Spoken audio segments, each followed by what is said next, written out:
नमस्ते। आज की इस चर्चा में हम एक ऐसे नाम के सफर पर निकलने वाले हैं जिसकी गूंज सदियों से चली आ रही है। वो नाम है अर्जुन। हम सिर्फ एक शब्द के बारे में बात नहीं कर रहे हैं। प्राचीन संस्कृत ग्रंथों से लेकर हमारी इकोलॉजी तक इसका असर बहुत गहरा है। तो बिना देर किए आइए इस एक्सप्लेनर को शुरू करते हैं और समझते हैं कि आखिर इस नाम में ऐसा क्या है। आज हमारी इस एनालिसिस का रोड मैप कुछ इस तरह रहेगा। पहले हम इसकी उत्पत्ति, अर्थ और ज्योतिष देखेंगे। फिर महान योद्धा अर्जुन, उनकी कर्ण के साथ प्रतिद्वंद्विता, प्रकृति में मौजूद मजबूत अर्जुन का पेड़ और आखिर में मॉडर्न पॉप कल्चर में इसकी लेगेसी पर बात करेंगे। तो चलिए शुरू करते हैं भाग 1 से, उत्पत्ति, अर्थ और ज्योतिष। खास तौर पर उन माता पिता के लिए जो एक गहरा और अर्थपूर्ण नाम ढूंढ रहे हैं, ये हिस्सा बहुत काम का है। अर्जुन, देखिए, इस शब्द की जड़ें बहुत बहुत पुरानी हैं। संस्कृत से भी पहले अगर हम प्रोटो इंडो यूरोपियन भाषा में जाएं तो एक शब्द था H2 एर्ग, हर्ग।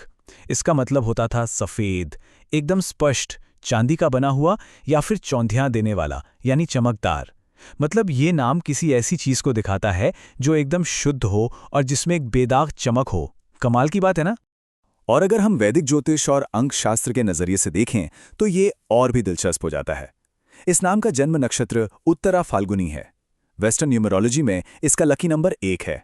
और अगर पर्सनालिटी की बात करें तो अनुशासित, आज्ञाकारी और एकदम रेजर जैसा तेज फोकस, एकदम वही खूबियां जो किसी बेहतरीन लीडर में होनी चाहिए। अब हम सोच सकते हैं कि ये तो बड़ा प्राचीन नाम है, राइट? लेकिन इसे मॉडर्न जमाने में कैसे इस्तेमाल करें? आजकल अर्ज, अरी, अरु या जूनी जैसे निकनेम्स बहुत चल रहे हैं। और अगर आपको टेक और डिजिटल दुनिया पसंद है तो इस नाम के बाइनरी कोड को देखिए। 0 और 1 के इस खूबसूरत पैटर्न को एक अनोखे QR कोड में भी बदला जा सकता है ना? एकदम मॉडर्न वाइब। आइए बढ़ते हैं भाग 2 की तरफ। महान योद्धा अर्जुन। यहीं से इस नाम को अपना सबसे गहरा ऐतिहासिक और पौराणिक महत्व मिला। महाभारत के इस महान पांडव राजकुमार की टाइमलाइन एकदम किसी ब्लॉकबस्टर कहानी जैसी है। शुरुआत में वो ऋषि द्रोणाचार्य के स्टार स्टूडेंट थे। फिर एक ऐसा तीरंदाजी का मुकाबला हुआ जहां उन्होंने अपने बेजोड़ कौशल से राजकुमारी द्रौपदी का हाथ जीता। अज्ञातवास के दौरान सोचिए जरा, उन्होंने मत्स्य राज्य में अकेले ही पूरी कुरुसेना को हरा दिया था। और आखिर में कुरुक्षेत्र के महायुद्ध में वो एक प्रमुख और निर्णायक विजेता बनकर उभरे। लेकिन सच कहूं तो कुरुक्षेत्र सिर्फ हथियारों का युद्ध नहीं था, वो एक भावनात्मक और आध्यात्मिक लड़ाई भी थी। जब अर्जुन ने अपने ही परिवार को दुश्मन के रूप में सामने देखा तो वो हिचकिचा गए। तब उनके सारथी भगवान कृष्ण ने कहा, उठो अर्जुन और ये धर्म युद्ध लड़ो। और दोस्तों, यही वो ऐतिहासिक पल था जहां से भगवद गीता का जन्म हुआ। यहां हमें मिलता है वो प्रसिद्ध गीता ज्ञान। कृष्ण ने सिखाया कि एक योद्धा का धर्म क्या है। उन्होंने एक बहुत ही गहरा सिद्धांत दिया, निष्काम कर्म, मतलब फल की उम्मीद किए बिना अपना कर्तव्य पूरा करना। और ये समझना कि आत्मा अमर है, उसे नष्ट नहीं किया जा सकता। इन्हीं बातों ने अर्जुन को सिर्फ एक शूरवीर योद्धा से एक आदर्श मॉरल कंपास में बदल दिया।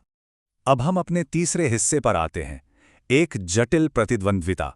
महाभारत की सबसे दर्दनाक और अहम लड़ाइयों में से एक तरफ हैं अर्जुन, जो देवों द्वारा जन्मे हैं, इंद्र के पुत्र, जिनके पास अलौकिक शक्तियां हैं और जिन्हें खुद कृष्ण का आध्यात्मिक मार्गदर्शन मिला हुआ है।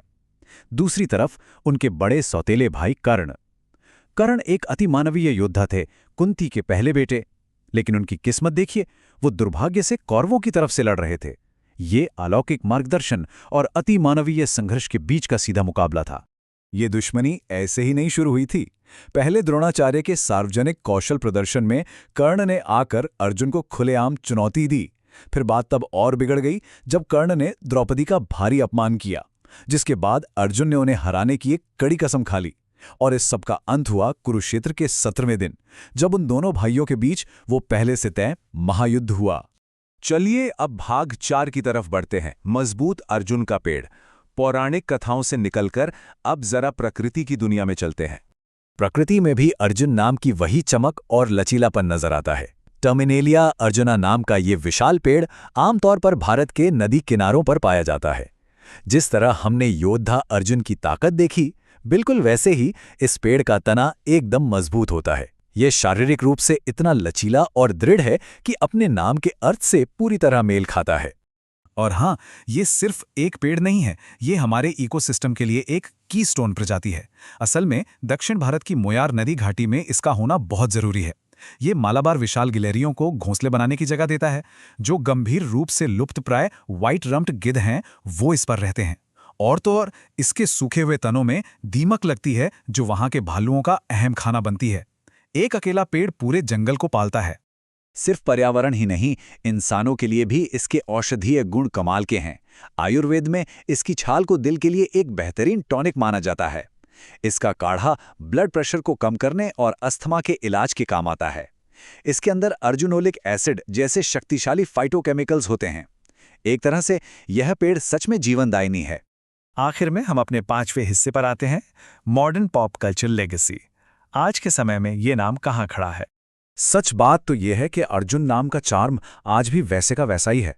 मशहूर फिल्में देखिए, 1995 की करण अर्जुन से लेकर 2017 की अर्जुन रेड्डी तक, और आज के सितारों में हमारे आइकन स्टार अल्लू अर्जुन या एक्शन किंग अर्जुन सर्जा। ये नाम हर पीढ़ी में हिट है, चाहे स्क्रीन हो या रियल लाइफ। लेकिन यहाँ एक बड़ी ही दिलचस्प सिनेमाई विडंबना देखिए।